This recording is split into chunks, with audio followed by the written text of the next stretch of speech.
진리 전쟁. 오늘 이 주제로는 마지막으로 마감하고요. 다음 주부터는 로마서를 강의하려고 합니다. 지난 두 번의 설교는 가짜 믿음, 진짜 믿음, 그리고 분별에 대한 이야기, 이 두 주제를 가지고 했는데 이것은 결국 우리 영혼, 개인 구원에 대한 문제, 이것을 가지고 함께 말씀을 나눈 바 있습니다. 사도 바울은 우리 인생의 여정과 신앙의 여정을 전쟁이라고 표현을 했어요. 전쟁. 그래서 디모데 후서 2장에도 세 가지 비유를 들었는데 우리 그리스도인의 삶이라는 것은 군사적 삶이다. 군사하는 자가 패배해서는 안 되는 거죠. 그리고 훈련에 게을리해서는 안 된다. 두 번째는 경기에 나간 선수로 묘사를 했어요. 경기에 나간 선수는 법대로 경기해야 된다. 세 번째는 농사 짓는 농부로 비유를 했습니다. 이것이 신앙의 여정이라는 거예요. 디모데후서 4장 7절에서 바울은 그가 쓴 마지막 서신서에서 무슨 고백을 했냐면은 내가 선한 싸움을 싸웠고 달려갈 길을 마쳤고 믿음을 지켜냈다. 그렇게 표현했어요. 이게 다 사실은 전쟁과 경기에 대한 이야기예요. 내 인생은 평생 동안 죄와 사단과 세상과에 대한 싸움이었다. 이 싸움은 선한 싸움이다. 내가 이 선한 싸움에 승리했기 때문에 하나님께서 나를 위해서 의의 면류관이 예비되어 있을 것이다. 그렇게 고백한 겁니다. 여러분, 영적 전쟁, 진리를 놓고 싸우는 이 거대한 전쟁은 반드시 승리해야 됩니다. 팔이 하나 끊어져도 괜찮아요. 여러분, 이런 말이 있어요. 적에게 살점을 내주고 뼈를 가져와라. 그런 말이 있어요. 검도에서. 팔 하나가 잘려도 살 수 있어요. 힘든 일이지만 목이 잘리면 죽어요. 무슨 말이냐면 우리 믿음의 근본이 흔들리면 안 돼요. 우리가 이 영적 전쟁을 수행하고 있다는 걸 한시도 잊으면 안 돼요. 왜냐? 우리 원수 마귀는 한시도 쉬는 법이 없어요. 우리는 지치면 잠깐 쉬기도 하고 힘들면 주저앉기도 해요. 그런데 우리의 적은 쉬는 법이 없어요. 에너지가 넘쳐요.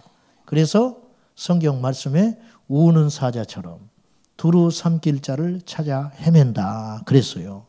어제 받은 은혜로 오늘을 살 수 있다고 생각하지 마세요.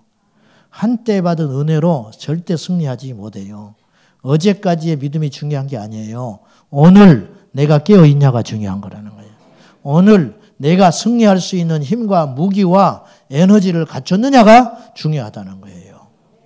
옛날에 시골에 운동회 하면 마지막이 동네 어르신들 마라톤 하는 거예요. 마라톤. 그래서 이기면 밖에서도 받고 양은 냄비도 받고 그렇게 하잖아요.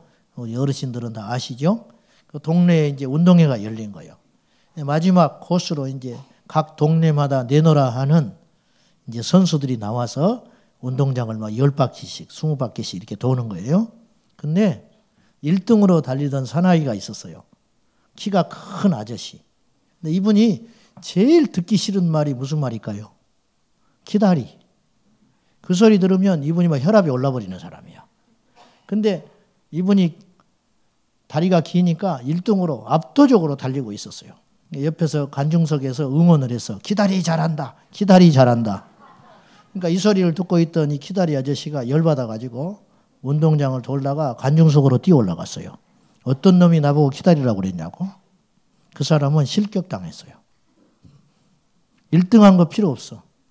법대로 경기해야 돼. 우리가 허허실실 웃고 뭐 운동도 하고 취미생활도 할 수 있다니까요. 돈도 버세요. 세상에 가서. 가정도 이루세요. 마음대로 하세요. 자식도 잘 키워내세요. 근데 1분 1초도 잊지 말라고요. 나에게는 적이 있다는 걸 잊으면 안 된다는 거예요. 군대 간 친구가 축구하지요. 군대 가서 공차지요. 근데 공차기 위해서 군대 간 거 아니잖아요. 잠도 자지요. 밥도 먹지요. 그러나 그거 하라고 군대 보내준 게 아니잖아요. 밥을 먹을 때도 잠을 잘 때에도 축구를 할 때에도 절대로 잊지 않고 있는 단 한순간도 잊지 말아야 할 군인의 사명이 있는 거예요. 나에게는 적이 있다. 토요일 저녁만 되면 가정에 불화가 닥쳐온다. 주일날 아침만 되면 마음이 편치 않는 일이 벌어진다. 믿음 생활 좀 잘해야지. 내일부터 내가 새벽기도 작정하고 열심히 나가야지. 근데 꼭 그렇게 맘먹으면 그 전날 내 몸이 아프다. 이건 우연한 일이 아닙니다. 제가 조금 구체적으로 유치하게 이야기했지만 이건 절대 우연한 일이 아니에요. 자, 누가 내 뒤통수를 탁 때리고 지나갔어요. 어느 날 한 번은 맞을 수 있어요. 내 의지와 상관없이 어쩌다가 한 번 맞을 수 있어요. 근데 그 다음에 또 어느 장소 어느 곳에 가니까 또 뒤통수를 누가 나를 때렸어요. 그럴 수 있는 일이에요? 왜 그런가를 알아야 할 거 아니에요. 누가 그러는지를 알아야 할 거 아니에요. 이게 바로 영적으로 깨어있는 것이다 그 말이죠. 알고도 넘어져요. 모르고도 넘어져요. 결과는 똑같아요. 깨어나시기를 예수님의 이름으로 축원합니다. 이래야 승리할 수 있다는 거예요. 그러면 이 시대를 보자는 거예요. 오늘 본문의 말씀 한번 볼까요? 놀라우리만큼 이 시대를 정확히 집어서 이야기했어요. 오늘 본문은 2000년 전에 바울이 남긴 마지막 서신서입니다. 자, 우리 1절부터 한번 봅시다. 4절까지 볼까요? 5절까지 다 봐요. 다시 시작. 너는 이것을 알라. 말세에 고통하는 때가 이르러 사람들이 자기를 사랑하며 돈을 사랑하며 자랑하며 교만하며 비방하며 부모를 거역하며 감사하지 아니하며 거룩하지 아니하며 무정하며 원통함을 풀지 아니하며 모함하며 절제하지 못하며 사나우며 선한 것을 좋아하지 아니하며 배신하며 조급하며 자만하며 쾌락을 사랑하기를 하나님 사랑하는 것보다 더하며 경건의 모양은 있으나 경건의 능력은 부인하니 이 같은 자들에게서 내가 돌아서라. 성령의 계시 안에서 바울이 장차 말세에는 이런 일이 일어날 것이다. 그러니까 바울이 말세라고 예측을 했기 때문에 앞으로 닥칠 시대에는 이런 일이 일어난다. 오늘 이때라는 거예요. 지금 오늘 우리가 말세를 살고 있기 때문에 부모를 거역하고 돈을 사랑하며 무정하며 원통함을 풀지 아니하고 조급하고 자기만을 사랑하는 이기적인 집단, 이런 현상들이 사회 전반적으로 일어나고 경건의 모양은 있어요. 예배는 드려요. 옷은 잘 입고 예배당에 출입은 해요. 그러나 실제적인 경건의 모습은 없어. 경건의 능력은 없다고 말이죠. 그렇죠? 지금 이 시대가 그런 시대가 아니냐 하는 거예요. 제가 아까 알고도 속는다 그랬어요. 저도 사람이니까 부부간에 투닥거릴 때가 있잖아요. 자식한테 막 호되게 뭐라 할 때도 있죠. 그때는 내가 이런 생각이 들어. 내가 지금 분명히 마귀 짓을 한다. 내가 아닌 거예요. 그때는. 내가 이렇게 분노를 하지? 내가 이렇게 혈기를 내고 있지? 내가 미혹당하는 줄 알겠어요. 내가 마치 사람이 꿈 꾸면서도 이건 꿈이지 하는 것처럼. 근데 이게 중단이 안 되는 거예요. 막 브레이크 풀린 차처럼 막 달려가 버리는 거예요. 내 자신을 그때 진찰을 해보면은. 그나마 예수님을 믿으니까 그런 의식과 생각이 드는 거예요. 이것조차도 없다면 그냥 속아버리는 거죠. 그냥. 이런 일들이 저와 여러분의 삶에서 비일비재하게 일어나고 있다는 거죠. 여러분도 그러시죠. 이것을 끊어야겠다는 거예요. 깨달음으로만 끝나서는 안 되고 뭔가 고리를 끊어내고 승리하는 삶까지 가야겠다는 거예요. 그러면 이 오늘 본문에 제공하신 앞으로 우리 시대죠. 종말이라고 했으니까 말세에 이런 때가 이른다 했으니 오늘 이 시대를 다시 요약해서 세 가지 관점으로 이 시대를 한번 우리가 진단을 해보랍니다. 첫째, 이 시대는 거짓 진리가 득세하고 있는 시대입니다. 거짓 진리. 아까 경건의 모양은 있으나 경건의 능력은 부인한다는 말이 그 말과 같습니다. 진리인데 거짓이에요. 그러니까 진리가 아니지요. 근데 우리는 진리라고 하잖아요. 예를 들면 마귀 방언이라는 말이 나왔죠. 그런 말 들어보셨어요? 마귀가 방언을 준다. 그 방언이에요, 아니에요? 아니죠. 그러니까 마귀 방언이라는 말은 틀린 말이죠. 왜냐? 그거는 이미 방언이 아니니까. 사람이 사람 노릇하면 사람이에요, 아니에요? 사람 노릇하지 못하면. 사람이 사람답지 않으면 사람 아니죠. 그러니까 사람이라 부를 수 없는 거죠. 진리가 아니면 진리가 아닌 거예요.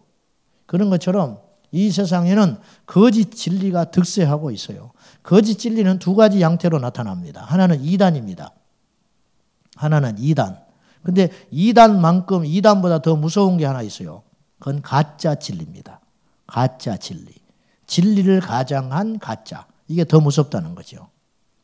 요즘의 이단은 과거의 이단과는 확연히 다른 모습을 가지고 우리를 접근하고 있어요. 과거에는 자기들의 공동체를 세워놓고 포교를 했어요. 그 집단에 끌어모으기 위해서. 요새는 어떤 양태를 갖고 있냐면 전통적인 교회 안에 침투해가지고 오랫동안 잠복하고 있다가 교회를 흔들어 버려요. 이런 전략을 쓰고 있는 거예요. 그게 훨씬 더 강해졌죠. 훨씬 더 체계가 있어졌어요. 자, 이단은 사탄이 갖고 있는 두 가지의 특징을 고스란히 갖고 있습니다. 첫째, 사탄은 거짓말의 앞잡이거든요. 거짓의 아비가 마귀란 말이죠. 그러므로 이 이단자들은 자신들의 포교를 위해서는 서슴없이 거짓을 일삼아요. 제가 하는 이 말에 여러분이 기분이 나쁘면 여러분은 이단에서 온 사람이에요. 지금 좀 기분이 불쾌하려고 하는 사람들이 있는 것 같은데 그런 분들을 빨리 좀 잡아내야 되는데 인천 방주교회 박보영 목사님이 이렇다잖아요. 왜 우리는 맨날 이단한테 이렇게 교회가 침투당하고 그러냐. 우리도 이단에 들어가서 이단을 좀 공격하자. 가지고 이단에 간 사람이 있었어요. 실제로. 자기들도 가서 숨어서 이단을 한번 흔들어 보겠다. 그래가지고 몇 사람이 들어갔어요. 가지고 교리 공부를 했어. 에? 거기를 믿는 것처럼 해가지고. 근데 공부를 하다가 강사가 방주교회 박보영 목사님을 비판을 한 거예요. 그러니까 이 이렇게 숨어있던 세 사람이 흥분해버려서 자기의 사명을 잃어버린 거야. 순간 잃어가지고 벌떡 일어나가지고 우리 목사님 그런 분 아니라고. 가지고 쫓겨나 버렸어요. 들통나가지고. 안 넘어오네. 여러분 동영상 보셨어요? 모아놓고 교육하면서 거짓말로 침투해서 압력해서 어떻게 교회를 흔드는지 그런 이야기를 버젓이 교육을 시키고 있잖아요. 거짓을 교육하는 거예요. 여러분 볼 것 없잖아요. 다른 거 볼 것 없잖아요. 교리가 맞다, 뭐 어쩐다, 많은 사람이 모여든다. 그게 중요한 게 아니잖아요. 이미 첫 단추가 잘못 시작했잖아요. 너무너무 안타까운 일 아니에요? 두 번째는 사탄이 갖고 있는 특징이 있어요. 파괴적인데 이단은 파괴시키는 자들이에요. 가정을 파괴해버리잖아요. 엄청난 재정들이 모아지거든요. 그래서 1년에 막 200개씩 교회를 사들인다고 그래요. 그 재원이 있기 때문에 하는 일이거든요. 묻겠습니다. 그 재원들이 어디서 온 거예요? 그게 누군가가 피눈물 흘린 돈들이에요. 이게 가정이 깨져버리고 이혼을 하고 집을 가출하고 이게 정상적인 구조가 아니잖아요. 그러니까 이것 자체가 아무리 성경을 가지고 들이대고 이야기를 하고 논리적으로 말을 할 수 있을지는 모르나 사단의 속성이 고스란히 갖고 있는 것이 이단의 특징이다. 그렇게 볼 수 있습니다. 극단적이고 폐쇄적이죠. 그러므로 이런 역사들에 대해서 우리가 흔들리지 말고 오직 예수로 승리해야 하겠습니다. 자, 두 번째는 이 시대가 자유를 가장한 기독교 차별주의 사상이 득세하고 있습니다. 이게 무슨 말이냐면 모든 것이 그렇듯이 원래 자유주의는 좋은 것에서 출발한 거예요. 거대한 권력에 맞서서 개인의 자유의 존엄성을 그리고 민주적이고 인권운동을 하는 그런 것으로 시작이 됐지만 요즘에 어떻게 된 건지 인간의 재성과 결합해가지고 이 자유주의가 변질됐어요. 그래서 요새는 어떻게 됐냐면 기독교 신앙을 공격하는 무기가 됐어요. 2011년에 하나의 제가 사례를 말씀드리면 2011년에 서울시 의회에서 학생 인권 조례를 통과시켰습니다. 이것은 제 개인적으로 볼 때 종교차별법의 전초 단계라 그렇게 봐요. 그래서 이 일로 인하여 어떤 일이 벌어졌냐면 작년 11월 달에 서울에 있는 모 중학교에서 수업 시간에 성교육을 하면서 동성애에 대해서 비난을 했어요. 틀린 것이다. 동성, 그다음에 짐승과의 수관, 입에 담을 수 없는 이런 이야기들을 잘못된 왜곡된 성에 대해서 아이들한테 교육시킨 거예요. 마땅히 시켜야지요. 근데 이걸 녹음을 했어. 학생이. 그래서 교육청에 고발을 했습니다. 동성애 차별한다고. 그래가지고 교육청에서 공문이 내려왔어요. 이걸 해명해라. 이것을 하지 않으면 징계한다는 거예요. 여러분, 잘못된 것을 잘못됐다고 말할 수 없는 세상이 돼버렸다는 거예요. 왜 유독 기독교만 이런 것에 핍박을 받는가? 그건 오늘 말씀에 예견됐어요. 자, 12절 한번 봐요. 3장 12절 같이 봅시다. 본문은 아니지만 시작. 무릇 그리스도 예수 안에서 경건하게 살고자 하는 자는 박해를 받으리라. 여러분 기억하셔야 됩니다. 핍박이 없는 게 복이 아니에요. 핍박이 없다는 건 둘 중에 하나입니다. 하나님이 나를 긍휼히 여기셔서 핍박을 이겨낼 수 없기 때문에 핍박을 허락하지 않는 거예요. 두 번째는 내가 색깔 없는 신앙이요 타협하고 있기 때문에 핍박이 없는 거예요. 편안하게 예수 믿는 게 꼭 복이 아니에요. 여러분 편안하게 예수 믿고 모든 것이 갖춰진 상황에서 예수 믿으면요 천국 가서 얻을 거 하나도 없어요. 사람들이 지금 큰 교회만 쫓아다니는데 큰 문제입니다. 큰 교회 쫓아다니는 게 큰 문제다. 에? 큰 일이에요.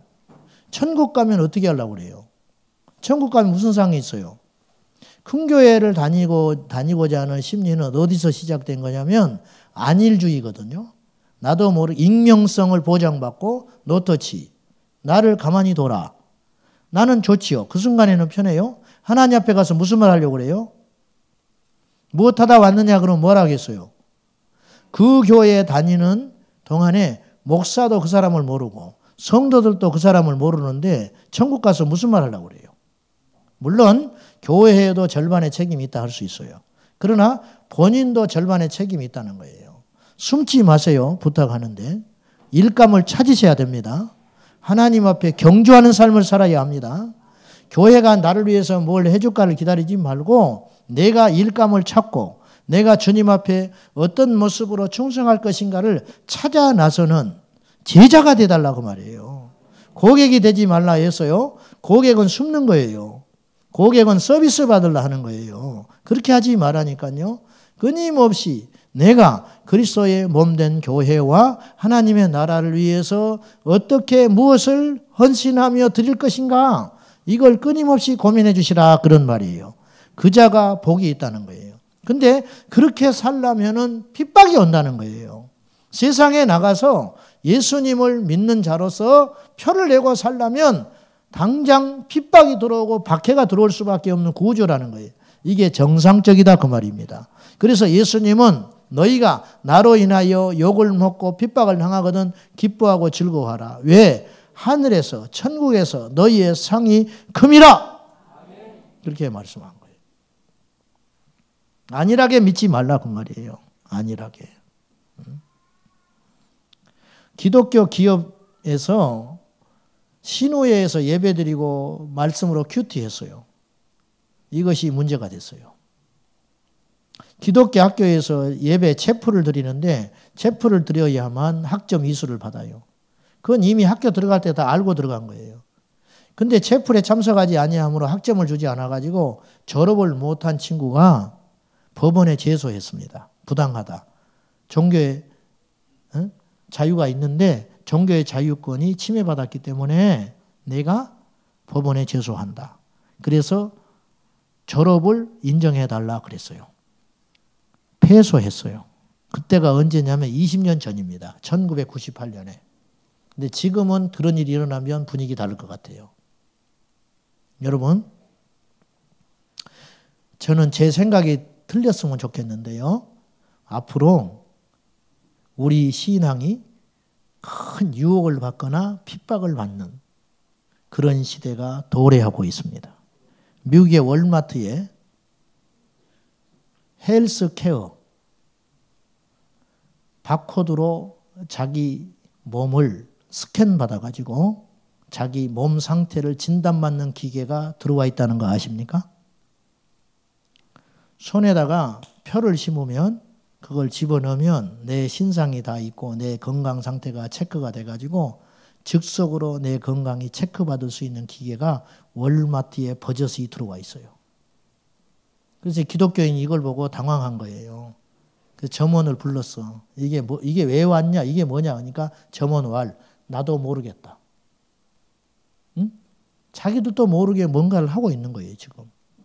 문제는 그것이 기독교 진리와 대치되는 방향으로 흘러가고 있다는 거예요. 이게 오늘날만 있는 일이 아니고 기독교 시작, 태동되던 초대교회부터 있어 왔던 일이에요. 어제 오늘의 새삼스러운 일이 아니에요. 지금 오늘 우리는 자유가 있고 시간이 주어질 때 영적으로 내성을 길러놔야 돼요.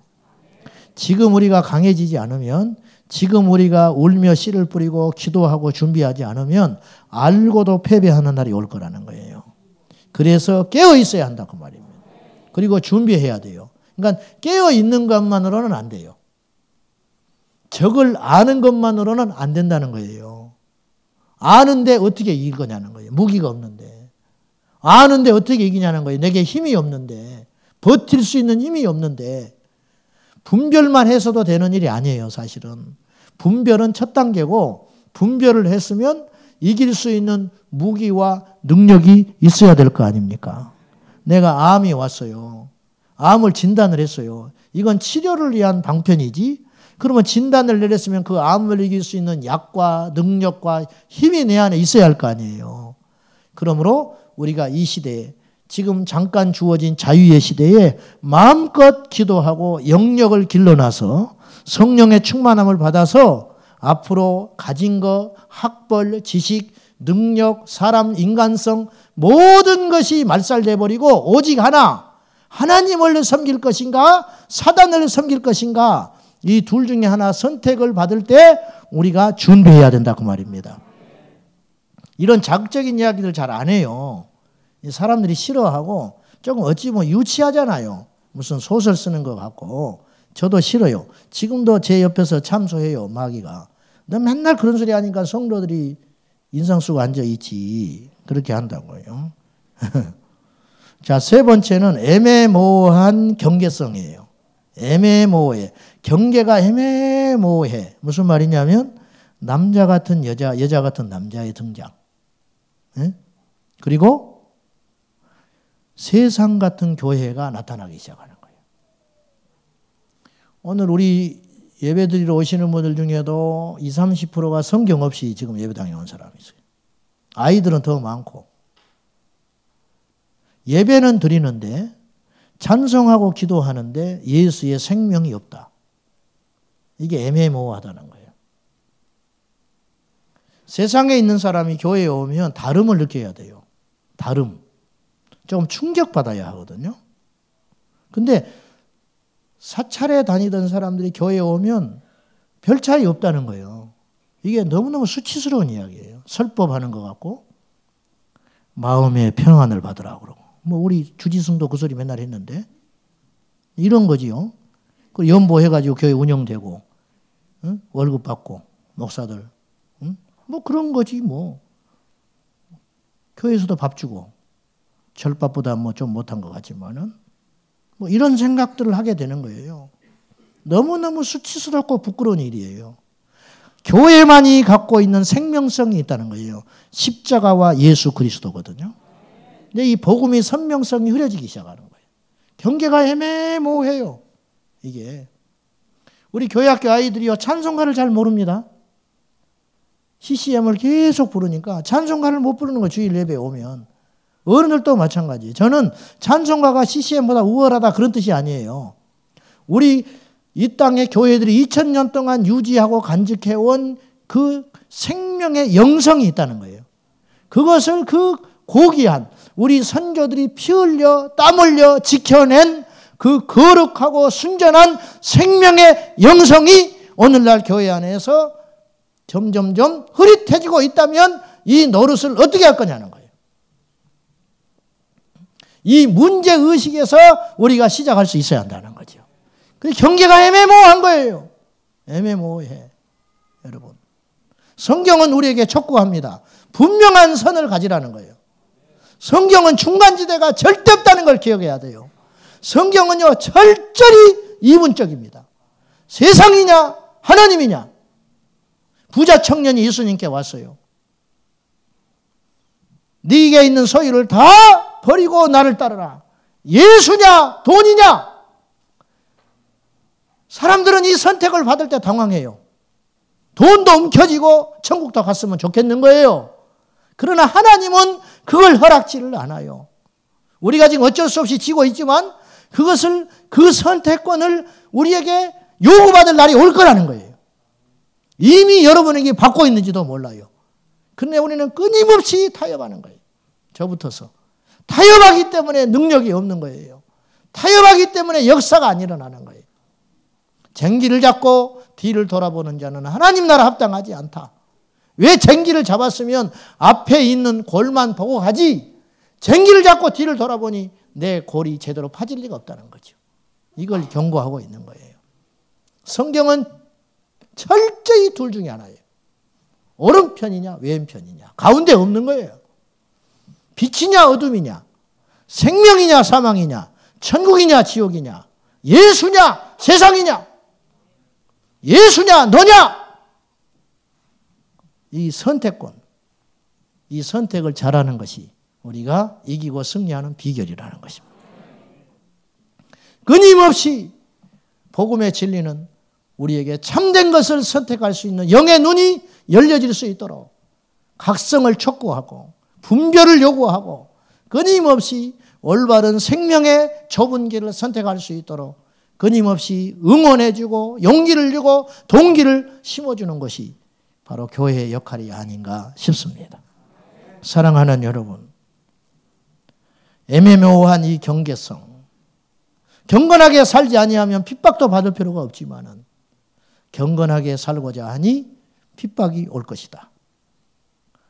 복음을 전하지 않으면 핍박이 없지만 원색적인 복음을 전할 때 입을 막으려고 하는 시도들이 있을 것인데 그때에도 증거할 수 있겠는가.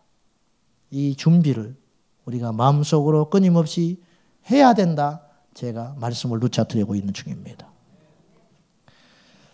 간단하게 세 가지만 실제적으로 우리가 진리와의 싸움을 수행함에 있어서 세 가지를 명심함으로 진리 전쟁을 이제 마무리하려고 합니다. 첫째, 진리 가운데 거해야 됩니다. 쉽게 말을 해보면 오늘 디모데후서 마지막 부분에 가면 하나님 말씀에 대한 이야기가 나와요.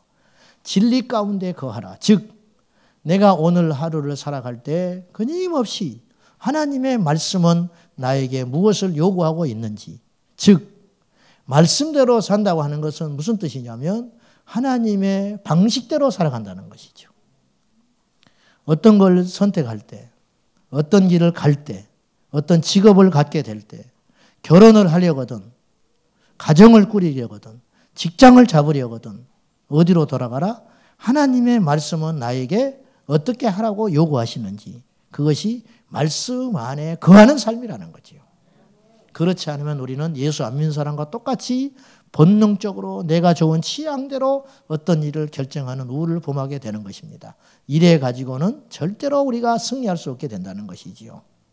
두 번째는 진리 가운데 행해야 합니다. 불경스러운 가정이지만 가정을 하나 해볼게요. 자, 여러분이 답변을 잘 해보십시오. 정말로 하나님이 살아계시다면, 예? 정말로 그분이 살아계셔요. 우리 눈에 안 보이지만. 그분에게서 오신 예수 그리스도가 참 신이요. 그분의 죽으심과 부활과 승천과 다시 오실 재림이 진짜라면. 그리고 우리가 죽은 다음 이 땅이 전부가 아니고 진짜 영원한 세상이 둘 중에 하나 기다리고 있는데 그것이 존재하는 세상이라면 우리는 이렇게 아무것도 안 하고 있을 수 있을까요? 우리는 이렇게 안 변할 수 있을까요? 저부터서. 우리는 여전히 이렇게 이기적으로 세상을 쫓으며 취할 걸 취하고 은밀한 죄를 즐기면서 이렇게 우리가 살아갈 수 있을까요? 그럴 수 없을 거 아니에요. 그럴 수 없을 거 아니에요. 신명기 28장 1절은 모세가 설교를 할 때 이렇게 이야기합니다. 내가 네 하나님 여호와의 말씀을 삼가 듣고 내가 오늘날 내게 명하는 모든 명령을 그것을 지켜 행하면 자, 세 가지를 이야기했어요.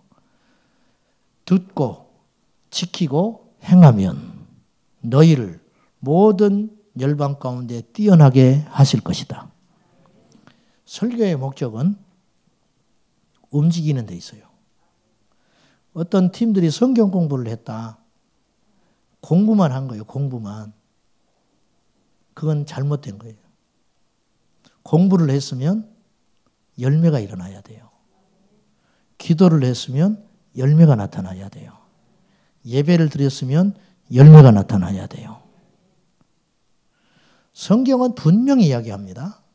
알문, 삶의 시작일 뿐이다. 우리가 알려고 하는 것은 삶을 위한 전제 조건이지 알미 목적이 아니라는 거예요. 제자훈련이라는 탁월한 책이 있어요. 너무 좋은 책이라 절판이 됐어. 안 읽어 사람들이. 너무 무거우니까. 이 제자훈련이라는 책을 보면 여러 목사님들이 공저한 책이에요. 편집한 책인데 그 책의 내용에 이런 내용이 나와요. 미국에서 어떤 목사님이 세미나를 열었습니다. 그 책의 저자가 미국 각처에서 모여들었어요. 그러니까 첫날 3일 정도 세미나를 하는데 첫날 첫 시간에 강의를 했어요. 그냥 전체 윤곽에 대한 설교를 한 거죠. 강의를 했어요. 오리엔테이션. 제자 삼아야 한다. 당신들의 목회 현장에서 무엇하고 있느냐. 당신의 성도들을 제자 삼아야 한다. 이렇게 강하게 이야기를 한 거예요. 그리고 이제 잠깐 쉬는 거예요. 그 다음에 강의가 계속이 돼요. 그 쉬는 시간에 가운데서 강의를 또렷이 듣던 사람이 목사님이 짐을 싸버렸어요. 짐을 주섬주섬 싸면서 나가버리는 거예요. 그러니까 이 강사가 당황했어요. 내 강의가 뭔가 잘못됐나? 저 사람에게 무슨 걸림이 됐는지 가서 여쭤본 거예요. 죄송하지만 왜 가시냐고. 제가 한 강의가 혹시 못마땅하면 이야기해 주시면 제가 고치겠다고 이야기한 거예요. 그랬더니 아니라고. 목사님의 강의에 제가 충분히 공감하고 잘 들었습니다. 근데 왜 가시려고 합니까? 그러니까 가야지요. 왜요?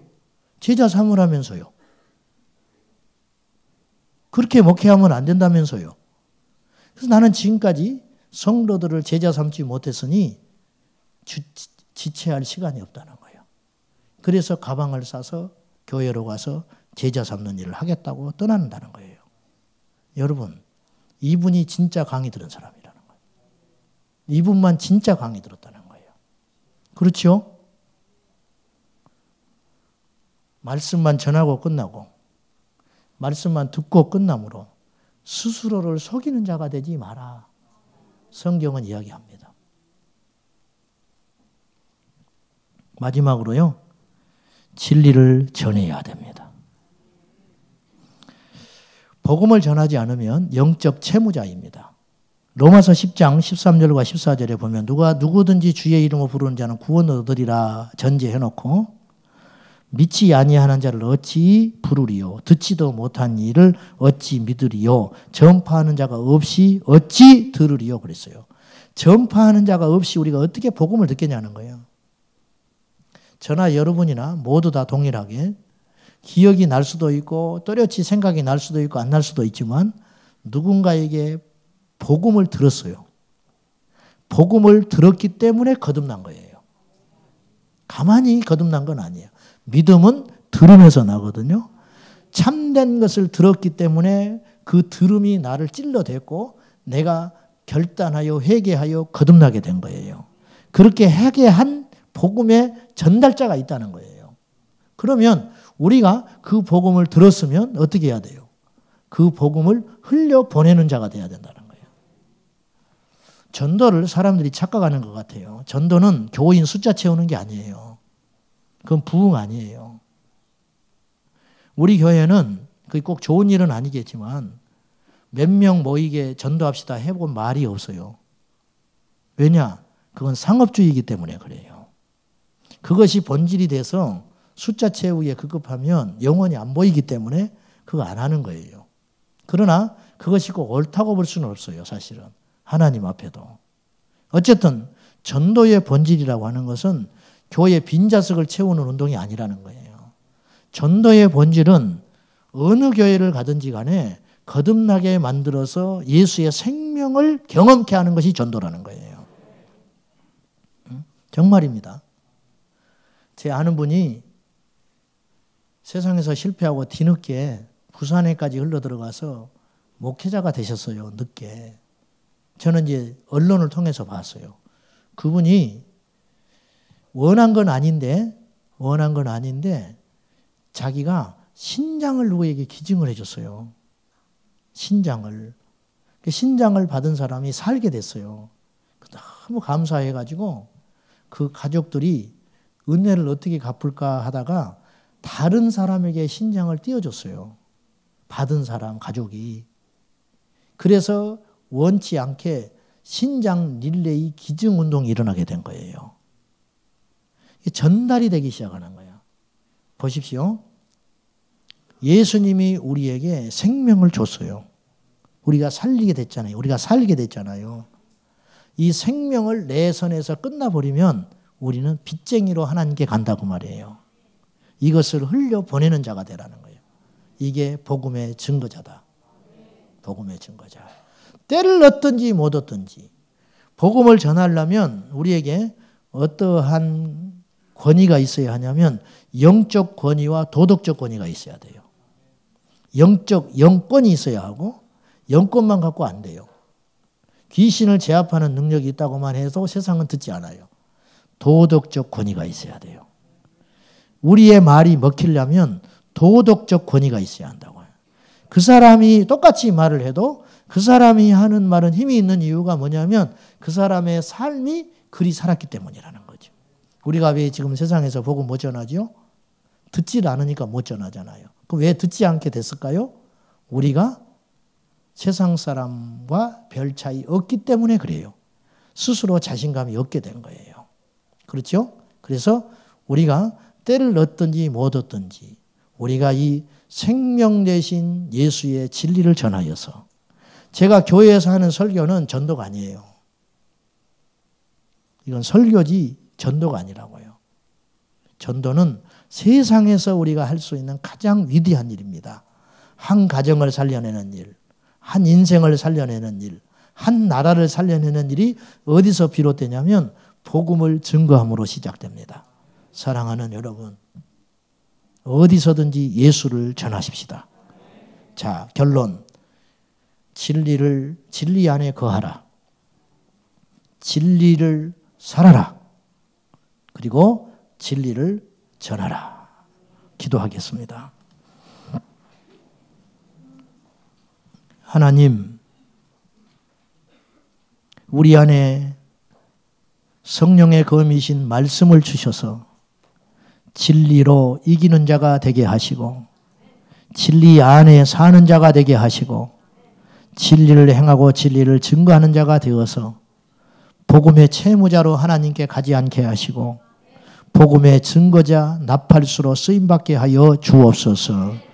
아버지 하나님, 우리 교회가 이곳에 온 지가 꽤 지났습니다. 그러나 우리 주변에는 아직도 불신자들이 있습니다. 우리가 예수를 믿은 지 수십 년이 된 사람도 있습니다. 그런데도 우리 가족과 우리 친척 중은 아직도 예수를 부정하고 있습니다. 불쌍히 여겨 주십시오. 저희가 부족해서 그렇습니다. 주님이여, 우리가 진리를 보여줬다면, 우리가 진리대로 살았다면, 우리가 진리를 전했더라면 일이 되지 않았을 터인데 우리를 불쌍히 여겨 주시사 주 예수의 진리를 온전히 증거하고 전하고 살아내는 예수의 사람들 되게 하여 주옵소서. 예수님의 이름으로 간절히 기도하옵나이다. 아멘.